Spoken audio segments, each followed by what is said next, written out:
नमस्कार। आज का हमारा टॉपिक है विजयनगर अंपायर। इस टॉपिक के अंतर्गत सबसे पहले देखने को मिलेगा कि विजयनगर का क्या मीनिंग है, कौन इसके फाउंडर थे, कब इसकी स्थापना की गई थी और इसका क्षेत्रीय विस्तार किस हिस्से में भारत के अंदर था।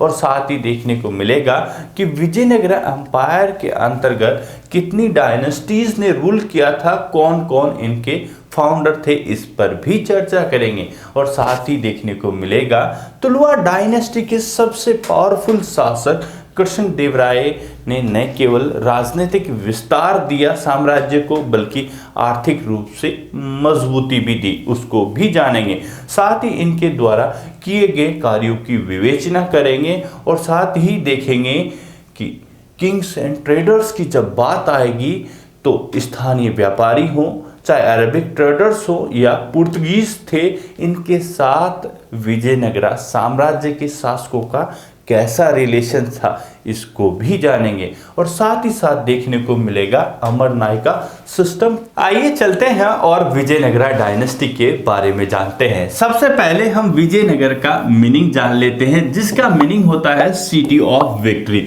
मींस जीत का शहर होता है। Was the name of the both a city and an empire, जो एक शहर का नाम भी था और एक साम्राज्य का नाम था, क्या, विजयनगरा। अब नेक्स्ट बात आती है कि इसकी स्थापना किसके द्वारा की गई थी, किसकी, विजयनगरा डायनेस्टी की स्थापना किसके द्वारा की गई थी और इसकी जानकारी के स्रोत क्या क्या है। इतिहास में हर चीज के लिए आपको एविडेंस चाहिए, तो आप कैसे कह सकते हो मान सिंह जी कि इनकी स्थापना इनके द्वारा और इस समय की गई। तो मैं आपको पहले एविडेंस देता हूं, फिर डिस्कस करता हूं। जब एविडेंस की बात आती है तो स्वयं कृष्णदेवराय जो शासक थे, उनके द्वारा अमुक्त माल्याद नामक बुक लिखी गई, उससे भी इस एम्पायर की जानकारी मिलती है। साथ ही साथ एपिग्राफीज हो, फॉरनर रिकॉर्ड्स जिसमें अब्दुल रजाक हो और भी जो समकालीन जो ट्रेवलर्स थे उनके रिकॉर्ड से इस साम्राज्य के राजनीतिक, आर्थिक, सामाजिक और सांस्कृतिक विषयों की हमें बहुत विस्तार से जानकारी मिलती है। अब चलते हैं इस साम्राज्य की जानकारी प्राप्त करते हैं। कहते हैं इन 1336 इट वॉज एस्टैब्लिश, 1336 में विजयनगरा साम्राज्य की स्थापना की गई। तो किसके द्वारा की गई? टू ब्रदर्स हरिहरा एंड बुक्का, दो भाई हरिहरा और बुक्का के द्वारा इस अंपायर की स्थापना की गई। अब मानसिंह जी स्थापना तो कर दी, तो ये क्या एक पिक्चर की सीन की तरह तुरंत निकल कर आ गए क्या? हरिहर बुक्का कौन थे ये भी तो बताइए। कहते हैं ये कामपिल्ले के दरबार में एक दरबारी थे और यहाँ पर 1328 में मोहम्मद बिन तुगलक के द्वारा अटैक किया, कैप्चर किए, दिल्ली ले जाए गए। दिल्ली में इनका धर्म कन्वर्ट कर दिया, लेकिन कुछ समय बाद ही कामपिल्ले के अंदर विद्रोह हो गया। मोहम्मद बिन तुगलक ने जेल से निकालकर इन्हें कामपिल्ले के अंदर विद्रोह को दबाने के लिए भेजा।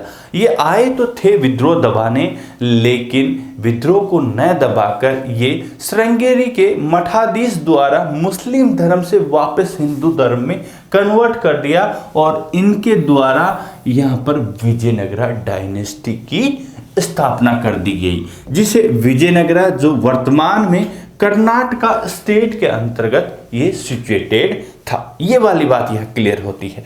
अब इसके बाद आगे चलते हैं।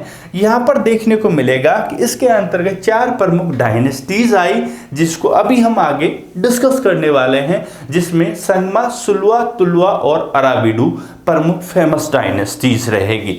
इसके अंतर्गत देखेंगे कि इस अंपायर का जो सबसे टॉप लेवल पर या चरम पे थे, तो यहाँ पर सुलवा तुलवा डायनेस्टी के शासक कृष्णदेवराय के समय था, जिसका समय 1509 से लेकर 29 तक हमको देखने को मिलता है। सो ये प्रमुख इसका जो मेन इंपॉर्टेंट शासक रहा था, किसका?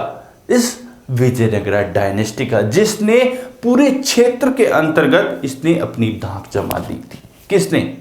विजयनगरा अंपायर ने, जो राजनीतिक रूप से, आर्थिक रूप से, सांस्कृतिक रूप से पूरे विश्व के अंदर प्रसिद्ध हो गया था। अब इसके साथ साथ देखने को मिलेगा कि मानसिंह जी अभी तक तो आपने ये बताया है कि ये शासक रहे थे, क्या इनके आसपास कोई और भी शासक थे दिल्ली के अलावा? जी हाँ, शासक थे। तो यहां पर देखने को मिलेगा विजयनगरा के साथ आपको बीजापुर देखने को मिलेगा, बीदर देखने को मिलेगा, गोलकुंडा देखने को मिलेगा। साथ ही ये प्रमुख शासक थे जिसमें यहां पर देखने को मिलेगा ये कृष्णा वाला क्षेत्र और ये तुंगभद्रा वाला दोआब क्षेत्र। इसको देखेंगे तो ये दोआब मीन्स ये जो दो नदियों के मध्य वाला भाग, इस दोआब को लेकर हमेशा बीजापुर और विजयनगर के मध्य कॉन्ट्राडिक्शंस हमें हमेशा देखने को मिलते हैं।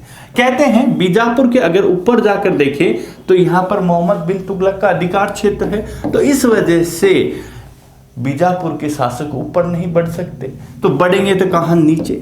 अगर विजयनगर की बात करें तो ऑलमोस्ट इसके साथ भी यही सिचुएशन थी। ये क्षेत्र लिमिटेड है, प्रायद्वीप वाला क्षेत्र, तो ये भी चाहता है कि ऊपर की ओर बढ़ा जाए। जब ऊपर की बात आएगी तो यहां देखने को मिलेगा कि ये सबसे फर्टाइल क्षेत्र ये कृष्णा और तुंगभद्रा वाला आता है। तो इसी को लेकर हमेशा स्टार्टिंग से लेकर अंत तक इन्हीं को लेकर यहां पर इन क्षेत्रों के मध्य इन विजयनगरा अंपायर के शासक और बीजापुर और अन्य जो मुस्लिम डायनेस्टीज थी उनके मध्य कॉन्ट्राडिक्शन देखने को मिलता है।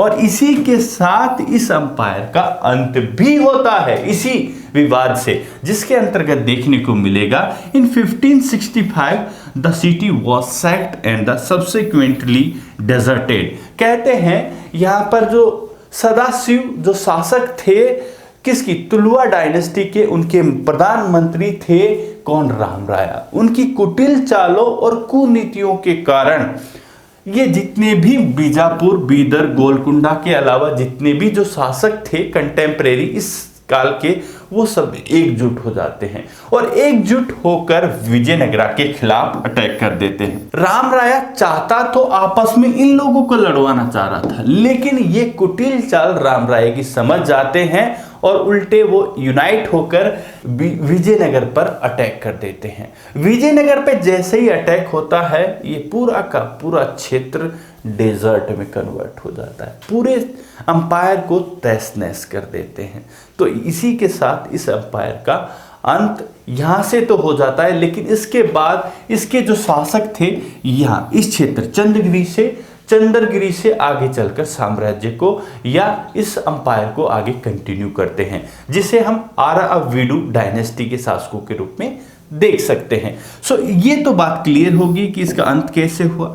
लोकेशन में हमने देख लिया कि ये तुंगभद्रा और कृष्णा वाले क्षेत्र में इसकी लोकेशन है और वर्तमान समय में कर्नाटका में है। और साथ में लास्ट पॉइंट की जब बात करते हैं कि जो विजयनगरा अंपायर की जो कैपिटल थी वो थी हम्पी, आप सबको पता है। और हम्पी जो वर्ड है यहाँ की जो लोकल गोडेज पंपा देवी के नाम पर इस स्थान का नाम हमें देखने को मिलता है। तो ये सारी बातें हमें यहाँ देखने को मिलती है। विजयनगरा का अर्थ सिटी ऑफ विक्ट्री रेखा, स्थापना 1336 में हरिहरा और बुक के द्वारा की गई और साथ में 1565 में इस अंपायर का अंत हो गया था, मिस डिक्लाइन हो गया था इस क्षेत्र के अंतर्गत। इस अंपायर के अंतर्गत हमें 4 प्रमुख डायनेस्टीज देखने को मिलती है। पहली थी जो संगम डायनेस्टी है, हरिहरा और बुक्का, जिनके पिता संगम के नाम पर इस डायनेस्टी का नाम रखा गया था। उसके बाद सुलवास डायनेस्टी और उसके बाद तुलवाज और फिर अराविडु डायनेस्टी आती है। बहुत सी बार हमारे बच्चे कहते हैं कि सर ये वर्ड हमको याद नहीं रहते हैं, तो हम कहते हैं आप सब क्लास 10th तक SST तो पढ़े हैं, क्या क्या SST, इसके ए और लगा दीजिए, मीन्स संगमा, सुलवा, तुलवा और अराविडु। इस प्रकार आपके ये नाम रखना भी और आसान हो जाएगा आपके लिए। तो ये वाली बात आप ध्यान रखिए। अब जब नेक्स्ट स्लाइड के अंदर चलकर देखते हैं तो यहाँ पर हम देखेंगे यहाँ पर कौन कौन सी डायनेस्टीज, उनके टाइम पीरियड, फाउंडर और इसमें अंतिम शासक कौन रहा था, ये भी हम विस्तार से जान लेते हैं।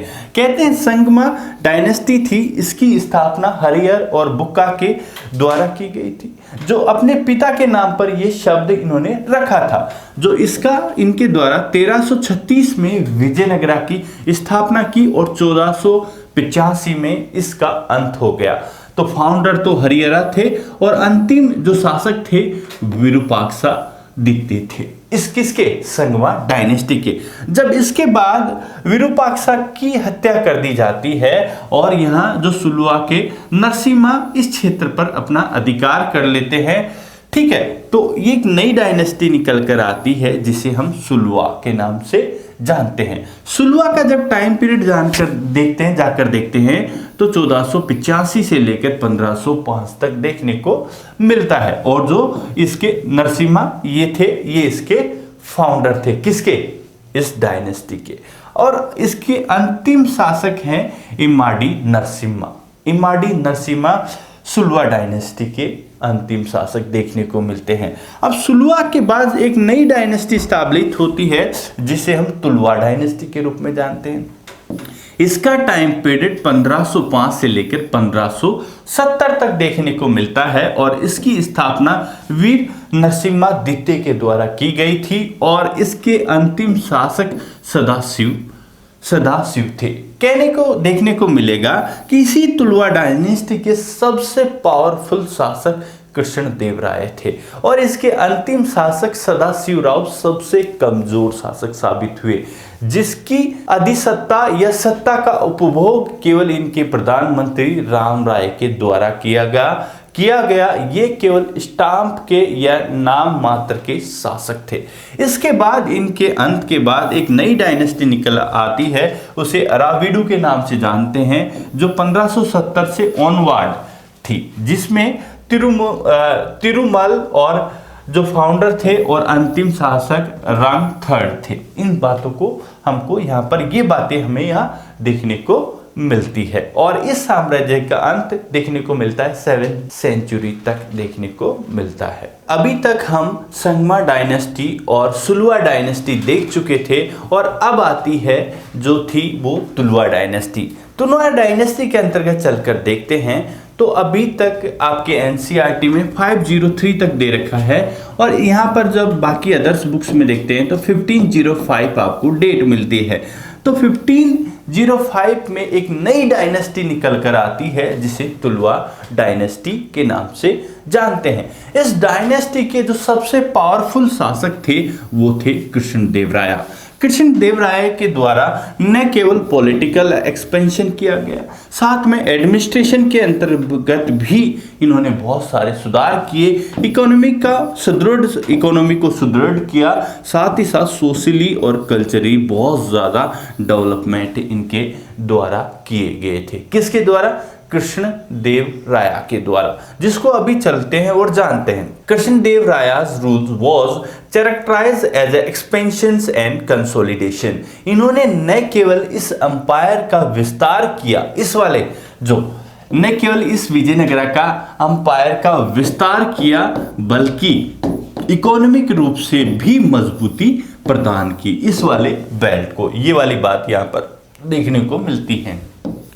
This was the time when the land between the Tungabhadra and Krishna river was acquired 1512। कहते हैं जिस बात को लेकर यहाँ पर लड़ाइयाँ चलती थी, किस बात को लेकर मानसिंह सर? मैं स्टार्टिंग में बताया था ये कृष्णा नदी और ये वाला है तुंगभद्रा रिवर। इस वाले बीच वाले इस पोर्शन को लेकर हमेशा विजयनगर और बीजापुर में हमेशा लड़ाइयाँ चलती रहती। तो इसी बात को लेकर 1512 में इस रायचूर वाले हिस्से पर विजयनगरा का अधिकार हो जाता है। विजयनगरा डायनेस्टी का 1512 में यहाँ पर अधिकार हो जाता है। जब इसके बाद चलकर देखते हैं द रूलर्स ऑफ उड़ीसा वर सबड्यूज। साथ ही साथ जब उड़ीसा के, ये देखो, ये तो हमने बात की थी अभी इनके साथ रिलेशन की, लेकिन जब उड़ीसा के अंतर्गत हम आते हैं तो उड़ीसा में ये वाला क्षेत्र देखेंगे। उड़ीसा के जो शासक थे गजपति शासकों पर भी इनका नियंत्रण हो जाता है। किनका नियंत्रण? कृष्णदेवराय का। साथ ही several defeats were inflicted on the sultans of Bijapur देखने को मिलेगा। इसके अलावा भी बीजापुर के सुल्तान को डिफीट करना हो या अपना बाकी सुल्तानों के साथ प्रभाव जमाना हो, इन सभी बातों में कृष्णदेवराय सबसे आगे हमको देखने को मिलते हैं। The kingdom remained in A constant state of military preparedness. It's flourished under conditions of unparalleled peace and prosperity.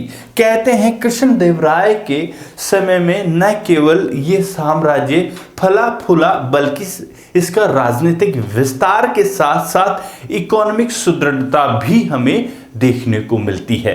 कहने को जब देखेंगे तो आगे थोड़ा सा देख लेते हैं। Krishna Deva Raya is credited with the building some fine temples and the adding the impressive gopurams and many important South Indian temples. कहते हैं न केवल कृष्ण देव राय के द्वारा बहुत सारे टेम्पल्स बनाए गए, जबकि बृहदेश्वर हो, तंजावुर के टेम्पल्स हो, इन सबको इन्होंने हेल्प भी दी। और इसके अलावा एक और सबसे बड़ी बात देखेंगे कि जब हम रॉयल सेंटर की बात करते हैं तो जो पश्चिम, वेस्ट और साउथ वाला हिस्सा था, इसी के अंदर 60 टेम्पल देखने को मिलते हैं। तो इससे क्या मतलब निकल कर आता है? कहते हैं कि धर्म को साथ लेकर ये अपने राजत्व के सिद्धांत को मजबूती प्रदान करना चाहते थे। ये वाली बात निकल कर आती है। ये वाली भी बात निकल रही है। न केवल कृष्ण देव राय के द्वारा बहुत सारे टेम्पल्स बनाए गए, साथ ही साथ विरूपाक्षा नामक टेम्पल भी कृष्ण देव राय के द्वारा बनाया गया, जिसे सबसे ज्यादा कॉम्पिटिटिव एग्जाम्स में पूछा जाता है। और सबसे बड़ा इनके कार्यकाल में जो गोपुरम्स मींस एंट्रेंस गेट होते थे टेम्पल्स के, उन पर भी सबसे ज्यादा काम किया गया और उन पे डिजाइन से लेकर जो वर्क होता था उसको भी और ज्यादा फाइन तैयार किया गया। कृष्ण देव राय के द्वारा इतने सारे मंदिर हो, जितने भी गोपुरम्स हो, उनको हेल्प करना हो, धर्म के नाम पे चैरिटी करना हो, इनके साथ साथ इनके द्वारा अपनी माँ के नाम पर बहुत भी एक नगर बसाया गया, जिसे नगलपुरम के नाम से भी हम जानते हैं। ये सारी बातें हमें कृष्ण देव राय के बारे में देखने को मिलती है। तो इन्होंने राजनीतिक विस्तार से लेकर आर्थिक विस्तार हर जगह इस साम्राज्य को मजबूती प्रदान की। अगर यहाँ पर मैं अब्दुल रज़ाक का अगर संदर्भ लूँ तो यहाँ पर एक सबसे बड़ी बात देखने को मिलेगी कि इस समय जो शासक ये साम्राज्य था बहुत ज़्यादा स्ट्रॉन्ग था। अब्दुल रज़ाक का टाइम पीरियड थोड़ा पहले था, लेकिन इस समय उससे भी ज़्यादा प्रोस्पेरिटी देखने को मिलती है कि इस साम्राज्य के अंतर्गत सोने को रखने की जगह नहीं थी, सोने को पिघलाकर खानों में भरा जाता। तो ये इसकी प्रोस्पेरिटी बताती है।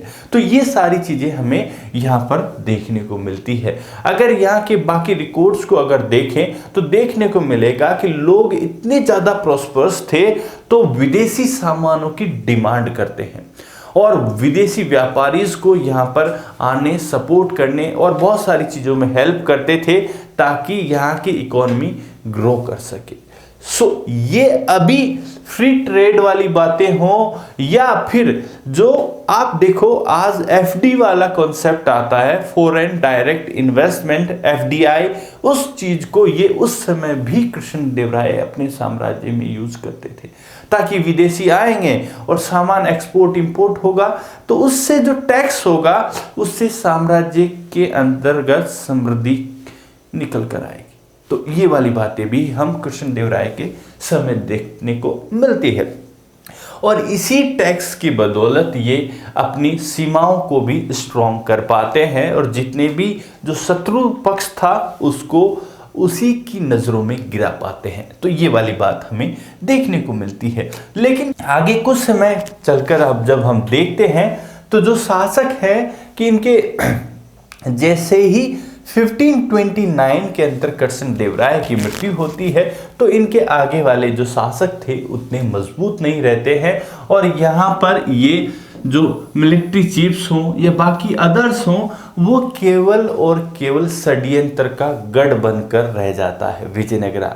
कुछ मिलिट्री कमांडर शासक के साथ रहेंगे, कुछ दूसरे वाले के साथ, अपोजिट के साथ। तो मतलब गुप्त मंत्रणाएं और जो ये जो जासूसी का काम हो, एक दूसरे को बिठाना हो, एक दूसरे के सामने खड़ा करना हो, ऐसी बातें बढ़ने लगती है। ये वाली बातें भी निकल कर आती है। लेकिन इसी साम्राज्य के जो अंतिम शासक को हम देखेंगे जिसका नाम है सदाशिव। सदाशिव क्या है, यहाँ पर शासक के रूप में गद्दी पर आसीन तो हो जाता है, लेकिन इसकी जो मेन पावर है वो सिर्फ और सिर्फ इनके प्रधानमंत्री राम राया के हाथ में देखने को मिलती है। जो ये है, ये बहुत ज़्यादा कनिंग है और आदतों से बहुत ज़्यादा धूर्त भी है। तो धूर्त ऐसे था कि इस समय यहाँ पर देखेंगे, इस क्षेत्र के अंदर जितने भी जो मुस्लिम शासक थे, ये विजयनगर आ गया, इसके ऊपर देखने को मिलता है कि इसके ऊपर बीजापुर हो, और बाकी अदर जो क्षेत्र थे जैसे गोलकुंडा हो और अदर क्षेत्र मुस्लिम शासक थे, इनको आपस में लड़ाने का प्रयास करता है।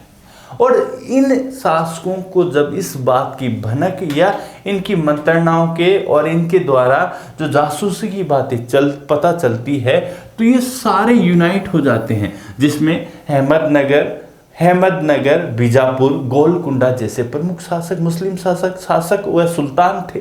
तो इस वजह से अंत में जब सीन देखने को मिलेगा, तो यहाँ पर देखने को मिलेगा कि इन कृष्ण राम राया की गलतियों के कारण जितने भी जो मुस्लिम शासक हैं वो 1565 में विजयनगरा पर अटैक कर देते हैं, जिसे राक्षसी तांगड़ी या बन्नीहट्टी या तालीकोटा वॉर के रूप में जाना जाता है। तो इस वॉर के अंतर्गत पूर्ण रूप से जितने भी मुस्लिम शासक थे, मीन सुल्तान थे, वो विजयनगर को डिस्ट्रॉय कर दे। इसके बाद ये साम्राज्य उतना ना तो फल पाया, न फूल पाया, न विस्तार, अब ये लिमिटेड हो गया। इसके बाद जो बाकी शासक हुए वो हुए तो सही, केवल नाम मात्र के हमें देखने को मिलते हैं, और उसके आगे ये अलग स्थान से इस साम्राज्य को रन करते हैं।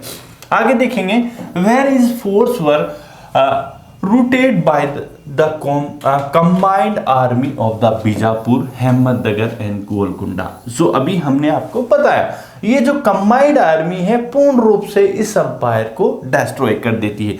The victorious army sacked the city of Vijayanagara and the city was totally abandoned with in a few years. इसी समय डिस्ट्रॉय कर दी थी, लेकिन धीरे धीरे लोग यहाँ से छोड़कर अन्य स्थानों पर चले जाते हैं। और उसके आगे हमको देखने को मिलेगा, now focus on the empire shifted to the east where the Aravidu dynasty rule from Penukonda. और इसके आगे चलकर देखेंगे तो पेनुकोंडा के बाद चंद्रगिरी से अब शासन संचालित किया जाने लगता है। सो ये वाली बात हमें यहाँ नजर आती है। किंग्स और ट्रेडर्स की जब बात आती है तो यहाँ पर देखने को मिलेगा कि विजयनगर साम्राज्य के शासक और व्यापारियों के मध्य बहुत प्रगाढ़ संबंध थे।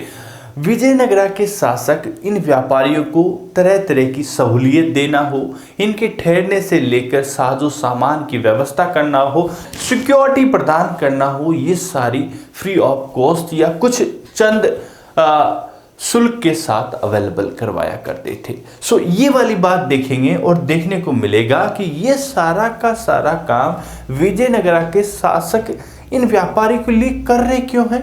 तो यहाँ पर हमको देखने को मिलेगा, as warfare during this time depend upon effective cavalries, the import of horse from Arabia and Central Asia. कहते हैं कि ये जो विजयनगर डायनेस्टी है, इस वाले क्षेत्र के साथ साथ जो मिडिल एशिया है, इस वाले क्षेत्र पर घोड़ों के लिए डिपेंड है।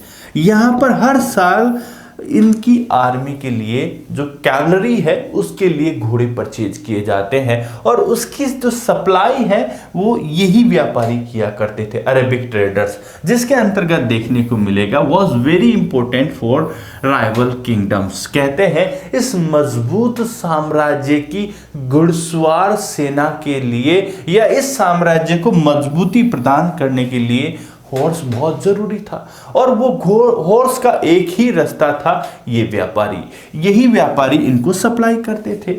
अगर ये व्यापारी इनको ना कर इनके दुश्मन को कर दे, इनकी सप्लाई रोक दे, तो विजयनगर साम्राज्य की बाउंड्रीज वीक होने में टाइम नहीं लगती। इस वजह से जो विजयनगर अंपायर के जो शासक थे हमेशा अपने साथ व्यापारी को जोड़े हुए रखते थे। इसी के आगे जब देखते हैं, this trade was initially controlled by Arab traders. कहते हैं ये जो व्यापार था इन्हीं अरब ट्रेडर्स के हाथों में था। Local communities of merchants known as kudirai, chetty और horse merchant also participate in these exchange. कहते हैं चाहे दुभाषी के रूप में हो, इंटरप्रेटर हो या कोई और भी, इसमें जो स्थानीय जिसे कुदरई चेट्टीज के नाम से जो मर्चेंट थे वो भी यहाँ मीडिएटर के रूप में रहा करते थे, ताकि जो व्यापार करने में सहूलियत हमें हो। तो इस वजह से भी इनका रोल देखने को मिलता है। लेकिन जब यहाँ 1498 तक चलकर आते हैं तो इस क्षेत्र में धीरे धीरे पुर्तगीज का प्रभाव भी हमें देखने को मिलता है। The Portuguese who arrived on the west coast. कहते हैं अभी तक ये देखिए, ये पुर्तगीज, ये वाला जो क्षेत्र है पुर्तगाल है यूरोप के अंतर्गत। अब ये क्या है, यहां से अभी भी जो पुर्तगीज है अभी अभी इस गोवा वाले क्षेत्र में ये आकर अपना स्थान बना चुके हैं। कहां पर, किसके निकट, कर्नाटका के निकट। तो अब क्या हो रहा है आने से, कहते हैं west coast of the subcontinent and attempt to establish trading and military stations. कहते हैं ये पुर्तगीज आकर भारत के अंतर्गत, भारत में आकर ट्रेडिंग और साथ ही साथ मिलिट्री स्टेशंस भी इस्टेब्लिश कर रहे हैं।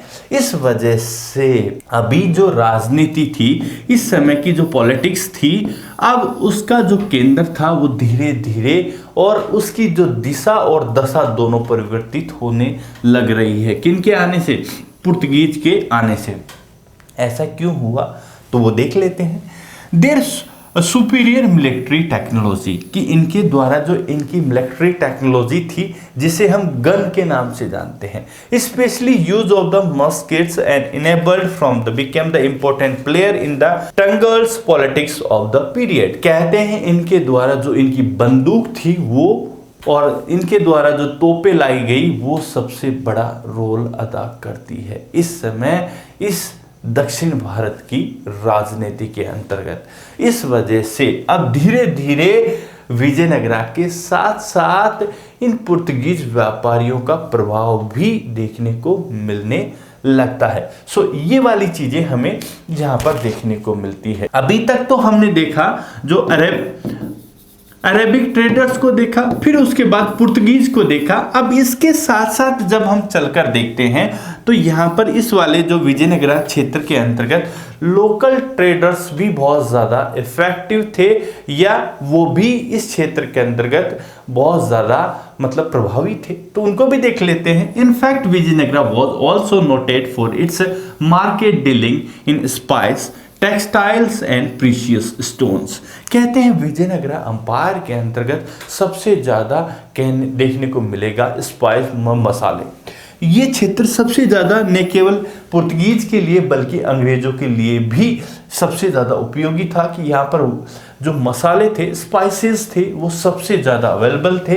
साथ ही साथ टेक्सटाइल और प्रीशियस स्टोन्स, ये सारी चीज़ें यहाँ पर अवेलेबल होने की वजह से सारे यूरोपीज की नज़र यहाँ पर टिकी रहती थी। और साथ ही देखने को मिलेगा trade was often regarded as a status symbol for such cities which boosted of a wealthy population that demands high value exotic goods। कहते हैं अगर यहाँ पर एक्सपोर्ट इंपोर्ट जो बहुत अच्छा है, एक्सपोर्ट और इंपोर्ट, तो इस वजह से इस क्षेत्र की जो जनता थी, पॉपुलेशन थी, जो बहुत ज़्यादा रिच देखने को मिलती है। और अगर रिच रहेगी तभी तो हाई वैल्यू एक्सोटिक गुड्स की डिमांड करने लगती है, और ये प्रीशियस मेटल्स हो, ऑर्नामेंट्स हो और अन्य जो विदेशी सामान है उन सब की हमेशा डिमांड करती रहती है। तो ये कब पॉसिबल था, जब ये साम्राज्य बहुत ज़्यादा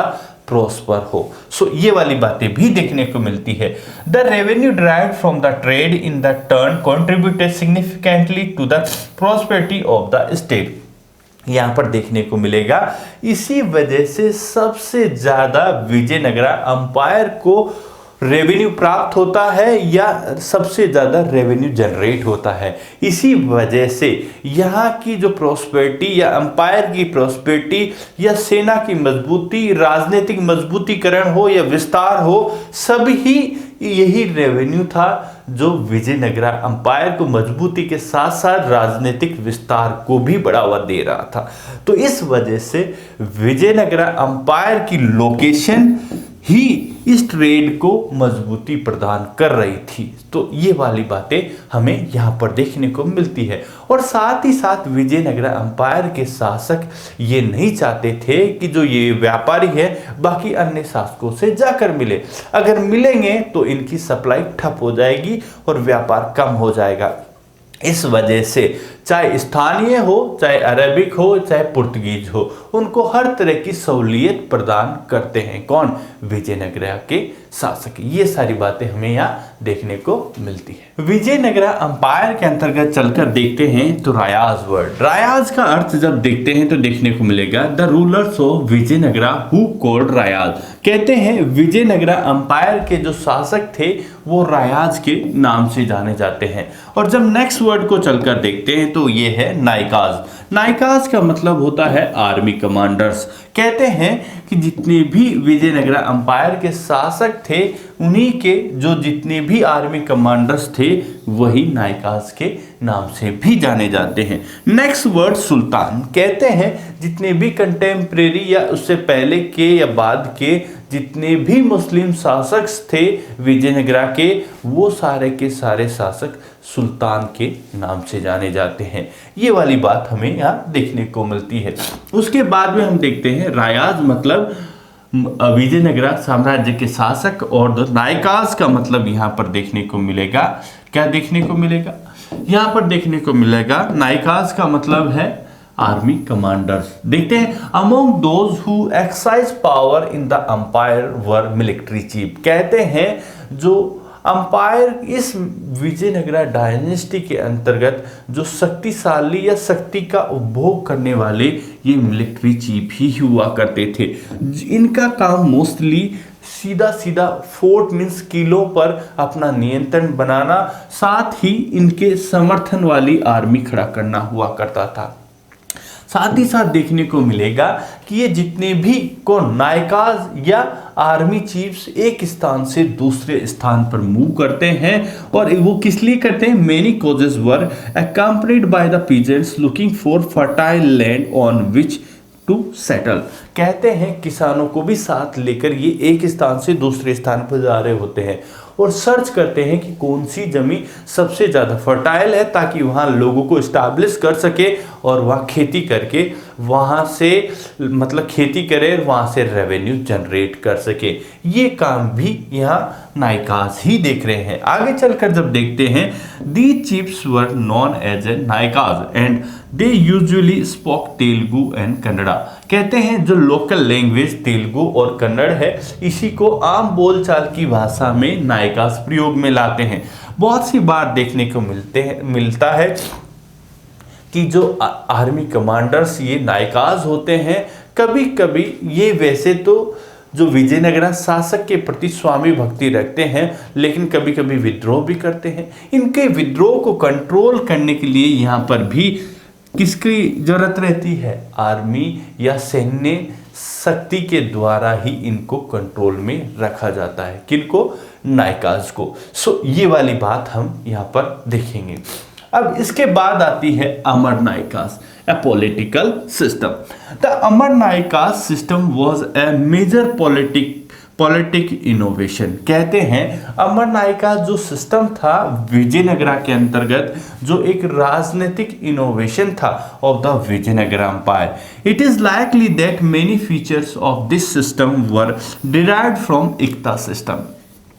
कहते हैं ये जो अमर नायका सिस्टम है, आप याद करो जो इल्तुतमिश था उस समय इक्ता सिस्टम चलता था। वो क्या करते थे, जैसे अभी जो गवर्नर जनरल होते हैं वैसे सूबेदार अलग अलग सूबे का सूबेदार बनाकर भेजता था, और उस सूबे का जब सूबेदार बना देते थे तो वहां उसको एक लैंड दी जाती थी ताकि उस लैंड से उस गवर्नर का जितने भी आर्मी रखने का हो, बाकी और खर्चे वगैरह जितने भी होते थे उसको वो चला सके।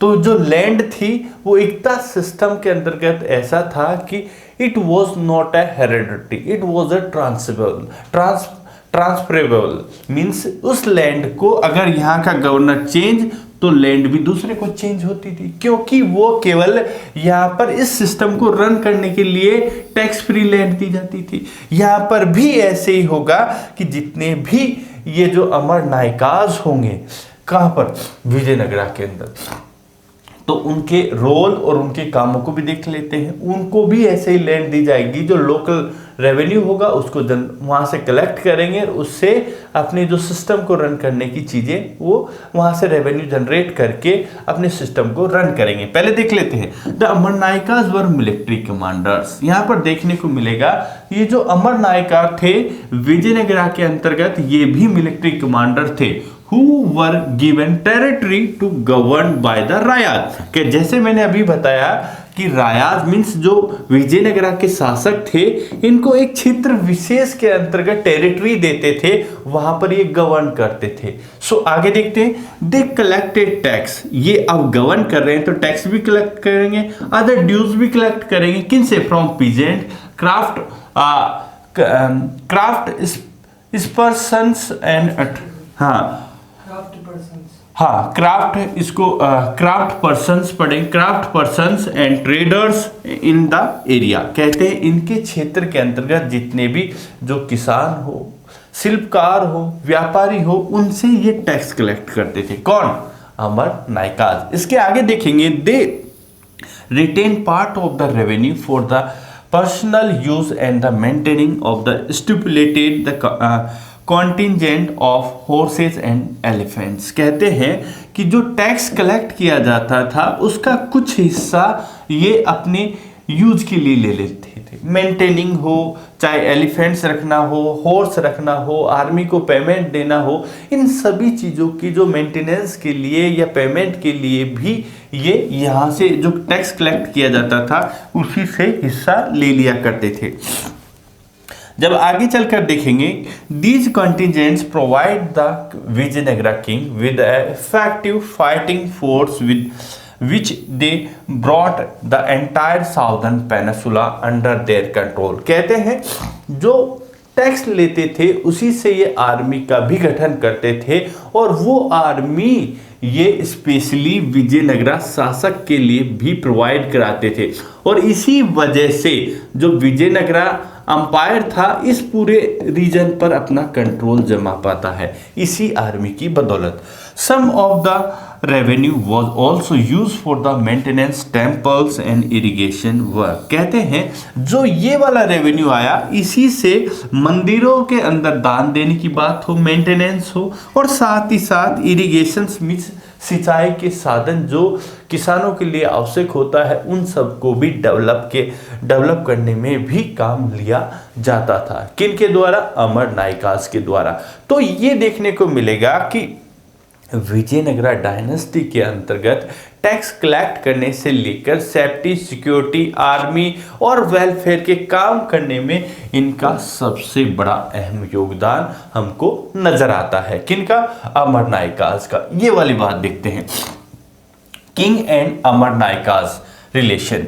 The Amar nayakas sent tribute to king annually and personally appeared in the royal court with the gifts and express their loyalty. कहते हैं कि जो किंग होते हैं विजयनगरा के उनके सामने अमर नायकाज प्रेजेंट होते हैं और उनके सामने प्रेजेंट होकर अपनी लॉयल्टी जाहिर करते हैं या दिखाते हैं और उनके लिए अपनी ओर से गिफ्ट लेके जाते हैं। जो रिमेनिंग जो टैक्स है उसको भी जमा कराएंगे, गिफ्ट भी लेकर जाएंगे। किसके लिए? रायाज मीन्स किंग के लिए, विजयनगरा के। Kings occasionally asserted their control over them by transferring them from one place to another place. और यहाँ पर जितने भी जो रायाज मीन्स किंग है अमर नायकाज पर कंट्रोल बनाए रखने के लिए इन्हें एक स्थान से दूसरे स्थान पर ट्रांसफर करते रहते हैं ताकि इन पर नियंत्रण बना रहे। किन पर? अमर नायकाज पे और ये किसी प्रकार का विद्रोह न कर दे, इसी वजह से ये रोटेट करते रहते। However, during the course of the 17th century, many of these नायकाज established independent kingdom। कि देखने को मिलेगा कि 17वीं शताब्दी के दौरान बहुत सारे जो अमर नायकाज थे वो अपना अपना इंडिपेंडेंट क्या किंगडम भी स्टैब्लिश कर लिए होते हैं। तो ये वाली चीजें भी यहाँ पर हमको देखने को मिलती है। आगे जब देखते हैं, this hastened the collapse of the central imperial structure. So ऐसी चीजें कब होती है जब सेंट्रल जो अंपायर है, शासक की जो नीतियां प्रभावी ना हो या उसका कंट्रोल कम हो जाए। ऐसी स्थिति में ही ऐसी स्थिति के अंदर ही अमर नायकाज अपने अपने क्या है अपने अपने अंपायर या अपना इंडिपेंडेंट किंगडम स्टैब्लिश करते हैं। सो ये चीजें हमें यहाँ पर देखने को मिलती है। तो ये सारी चीजें हमें यहाँ पर देखने को मिलती है। जैसे कोई भी पावरफुल होता है वो अपनी शक्ति के मद में आकर राजा को भूल जाता है और उनके सामने ना तो प्रेजेंट होना हो, ना कोई ट्रिब्यूट देना हो, सम्मान देना हो, रिमेनिंग टैक्स को सबमिट न करने, ऐसी चीजें भी देखने को मिलती है। लेकिन बहुत सी बार शासक उस पर सैन्य शक्ति के द्वारा वापस कंट्रोल भी कर लेता है। तो ये चीजें हमें आमतौर से बहुत सारी जगह देखने को मिलती है। स्वयं विजयनगरा साम्राज्य के शासक भी पहले भी वो भी किसी और अंपायर काम्पिल्ले के अंदर सामंत के रूप में थे। उन्होंने भी अपनी शक्ति को रिस्टोर किया और साम्राज्य के अधिपति बन जाते हैं। तो इसी प्रकार ये चेंज चलती रहती हैं। जो पावरफुल और जो राजनीतिक रूप से, तार्किक रूप से, इकोनॉमिक रूप से जो मजबूत और विजनरी पर्सन होता है वो एक नया साम्राज्य स्टैब्लिश कर लेता है। लेकिन जैसे उसके बाद जो नेक्स्ट जनरेशन उसकी आती है वो इतनी विजनरी नहीं रहेगी तो अंपायर कोलैप्स कर जाएगा। तो इसके लिए कोलैप्स होने के बहुत सारे कारण रहते हैं। जैसे पॉलिटिकल कॉजेज हो सकता है, एडमिनिस्ट्रेटिव कॉजेज हो सकता है, इकोनॉमिक कॉजेज हो सकता है, सोशल एंड कल्चरल भी हो सकता है और सेपोइक कॉजेज। ये सारे कारण होते हैं किसी भी अंपायर के राइज होने से लेकर फॉल होने तक। अगर पॉजिटिव होगा तो अंपायर राइज हो जाएगा और नेगेटिविटी आने लगेगी तो एम्पायर का फॉल हो जाएगा। तो ये सारी चीजें हमने इस अंपायर के अंतर्गत देखने को मिली। आई होप आपको अच्छा लगा होगा। अगर अच्छा लगा है तो प्लीज पढ़िएगा, कमेंट बॉक्स में विचार डालिएगा, पढ़ते रहिए, आगे बढ़ते रहिए। Thank you very much and have a good day.